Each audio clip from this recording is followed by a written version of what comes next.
Hello friends, welcome my channel Nirmal lifestyle. আজকে রান্না নিয়ে এলাম দেশি ছোটো আলু দিয়ে আলুর দম। তাই প্রথমে পেঁয়াজ, রসুন, আদা, কাঁচা লঙ্কা, শুকনো লঙ্কা একসাথে গ্রেড করে রেখেছিলাম, তাই তেলের উপর দিয়ে দিলাম,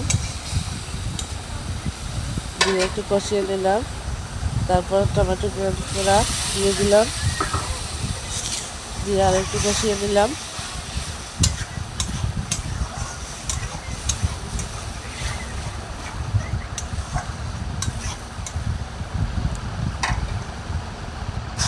একটু জল শুকিয়ে গেছে, তারপর দিয়ে দিলাম 1 চামচ হলুদ গুঁড়ো,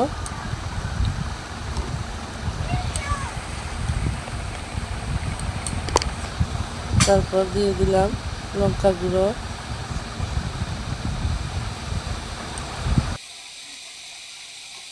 তারপর দিয়ে দিলাম জিরা গুঁড়ো,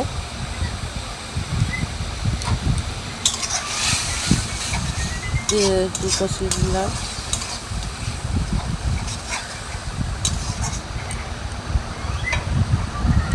তারপর সেদ্ধ করা আলু ছুলে রাখা দিয়ে দিলাম,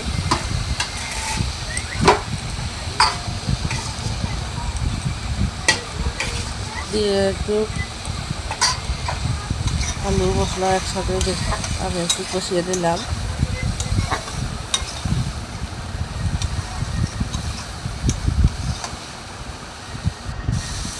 নুন আলুর সাথে মেখে রেখেছি, তাই নুন ধোয়া দেখাতে পারলাম না।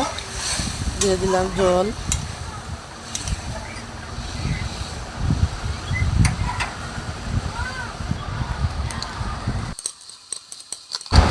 তারপর দিয়ে দিলাম একটু ম্যাগি মশলা,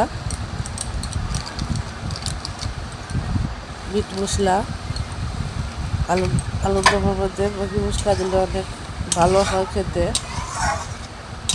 এভাবে বানিয়ে খেয়ে দিতেও অনেক স্বাদ হয়।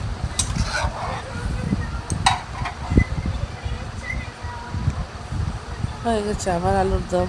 বন্ধুরা, আমার ভিডিও ভালো লাগলে লাইক, কমেন্ট, শেয়ার, সাবস্ক্রাইব করবে। আমার রান্না কীরকম হয়েছে কমেন্টে বলবে।